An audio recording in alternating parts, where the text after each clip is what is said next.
Years later, as an adult, I returned to the town near the cabin for a work trip.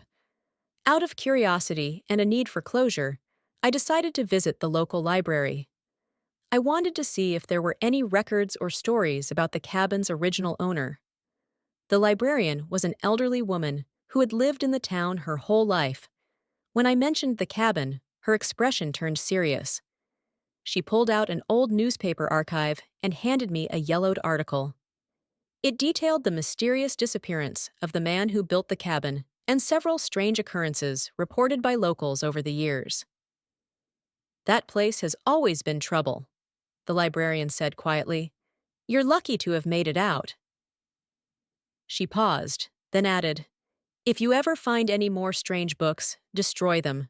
Some things are better left buried." As I left the library, I couldn't shake the feeling that the story wasn't entirely over.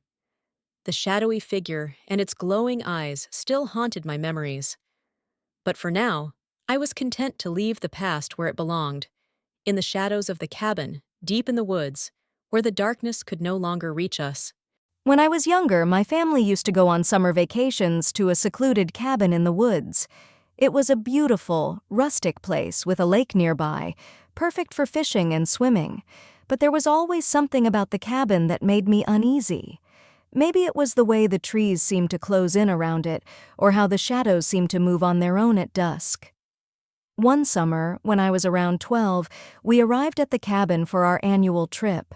It was just as I remembered, serene yet eerie. My parents were excited to spend time away from the city, and my younger sister Emily couldn't wait to explore the woods.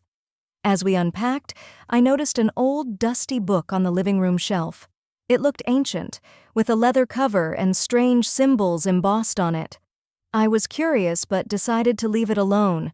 On our second night, Emily woke me up in the middle of the night. She was shaking and her eyes were wide with fear. "I saw something outside my window," she whispered. "It was like a shadow, but it had glowing eyes." I tried to reassure her, thinking it was just her imagination.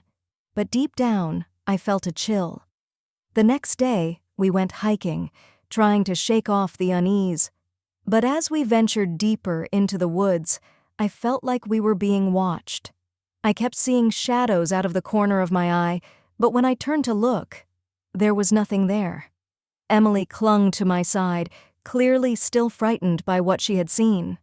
That evening, as we sat by the fireplace, my dad decided to read from the old book we found.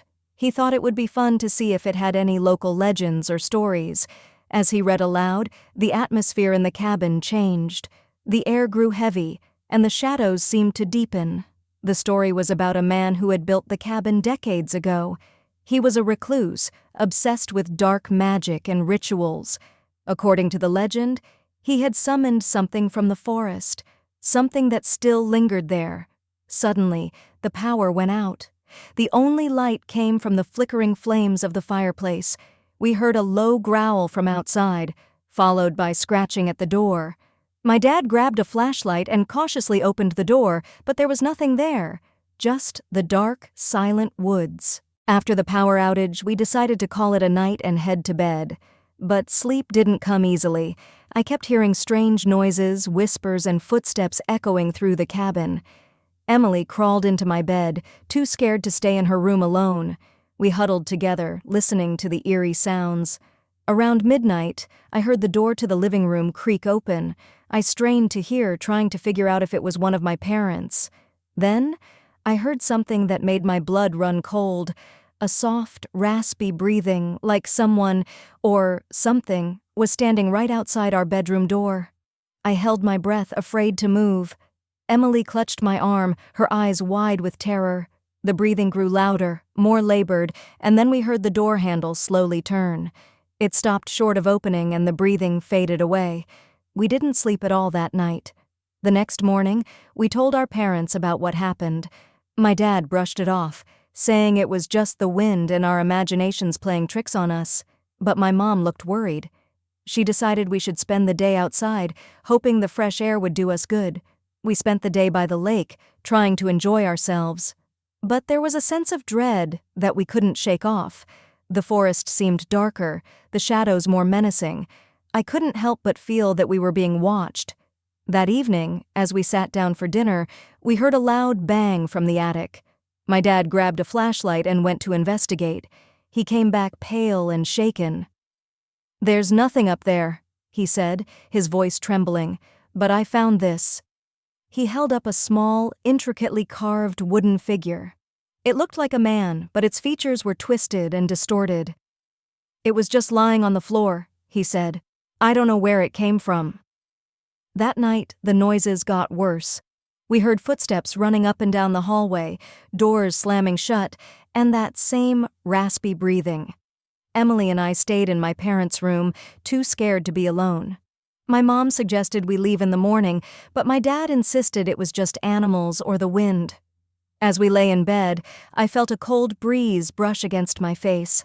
I opened my eyes and saw a shadowy figure standing at the foot of the bed. Its eyes glowed a sickly yellow, and it reached out a hand towards us. I screamed, waking everyone up. The figure vanished, but the room was ice cold. My dad finally agreed that we should leave. We packed our bags and left the cabin at dawn. As we drove away, I looked back and saw the shadowy figure standing on the porch, watching us with those glowing eyes.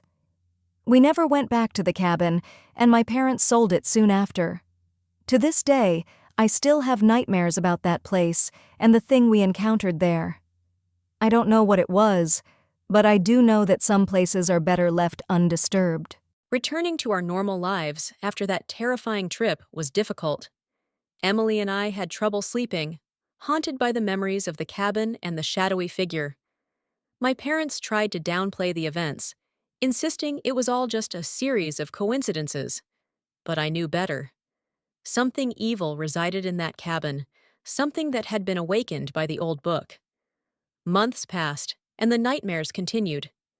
Emily would wake up screaming, claiming to see the glowing eyes outside her window. I, too, felt a lingering presence, a shadow that seemed to follow me wherever I went.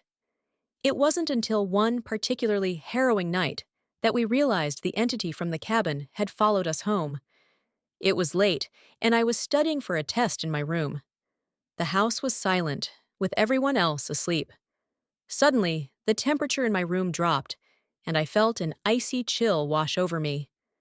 My breath came out in frosty puffs, and I knew it was here. I turned around slowly, and there it was, a shadowy figure with those haunting yellow eyes. It spoke, its voice a hissing whisper.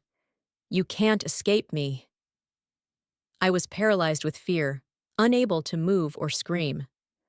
The figure reached out towards me, and just as its cold hand brushed against my skin, the room flooded with light.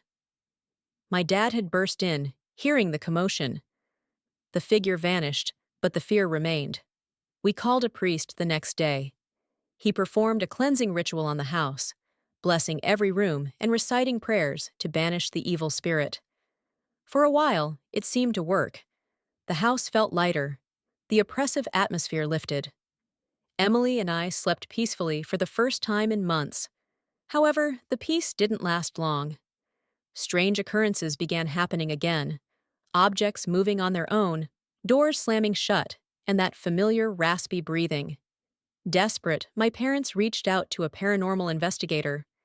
He arrived with an array of equipment, determined to get to the bottom of our haunting. The investigator set up cameras and audio recorders around the house, hoping to capture evidence of the entity. As he interviewed us, he seemed particularly interested in the book from the cabin.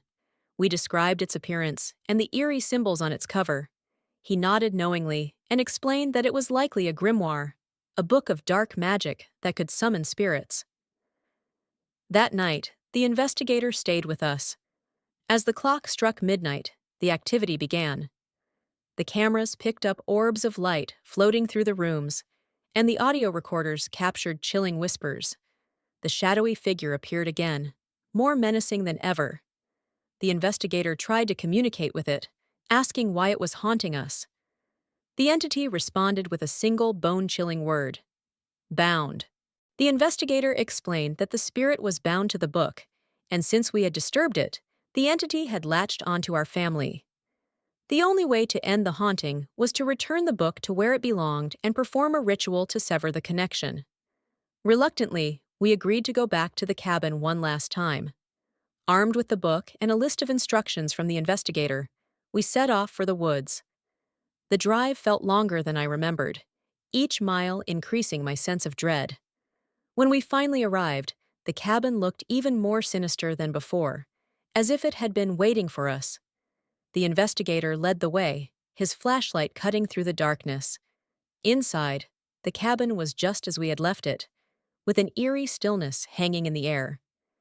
He instructed us to place the book on the floor in the center of the living room and form a circle around it. We held hands as he began chanting in a language I didn't understand. The temperature in the room plummeted, and the shadows seemed to come alive, swirling around us. The entity appeared, its glowing eyes full of malice. It lunged towards us, but an invisible barrier seemed to hold it back. The investigator continued chanting, his voice growing louder and more forceful. The cabin shook violently, as if returning home, we hoped to leave the horrors of the cabin behind. For a while, it seemed like life was returning to normal. The nightmares faded, and the house felt safe again. Emily and I started sleeping through the night without disturbances, and our parents seemed more at ease. The memory of the shadowy figure with glowing eyes began to fade, replaced by the mundane rhythms of everyday life. However, the peace was short-lived. It started with small things: doors that were left open, lights that flickered, and cold spots in the house. We tried to ignore these signs, convincing ourselves that it was just our imagination. But deep down, we all knew something was wrong. One evening, Emily and I were home alone, our parents out for a rare night together. We were watching TV when the power suddenly went out. The house plunged into darkness, and an icy chill spread through the room. I fumbled for a flashlight, and as the beam of light cut through the darkness, we heard the raspy breathing again. The sound was coming from the hallway. Emily clung to me, her eyes wide with fear. We could see our breath in the cold air, and the flashlight flickered. I steeled myself and stepped towards the hallway. The breathing grew louder, more menacing. Just as I reached the doorway, the flashlight went out completely. In the darkness, I could feel a presence, something malevolent and close. I heard Emily whisper my name, her voice trembling. Suddenly, the power came back on, flooding the house with light. The breathing stopped, and the cold air dissipated. We stood there, shaken and scared. When our parents returned, we told them what had happened. They exchanged worried glances, but didn't say much. The next day, my dad called the paranormal investigator again. When he arrived, he looked grim. He explained that sometimes spirits could attach themselves to people rather than places, and it seemed like this entity had followed us home. Determined to end this once and for all, the investigator suggested a more intense cleansing ritual. He gathered more powerful equipment and brought along a colleague, a medium who could communicate with spirits. They set up their tools around the house, preparing for the confrontation. The ritual began at midnight. The medium sat in the living room, surrounded by candles and crystals. She closed her eyes and began to chant, calling out to the spirit. The temperature dropped again, and the shadows seemed to thicken. The rest of us stood in a circle, holding hands, as the investigator recited his own incantations. The air grew heavy, and we could hear the raspy breathing once more. The entity appeared, its glowing eyes filled with rage. It lunged at the medium, but she stood her ground, continuing to chant. The investigator instructed us to focus our thoughts on banishing the spirit, to imagine it being driven away. The entity writhed and screamed, its form flickering like a dying flame. The medium's chanting grew louder, more forceful, and the candles around her flared brightly. The entity let out a final, ear-piercing shriek before vanishing into thin air. The room fell silent, and the oppressive atmosphere lifted. The medium opened her eyes, looking exhausted but triumphant.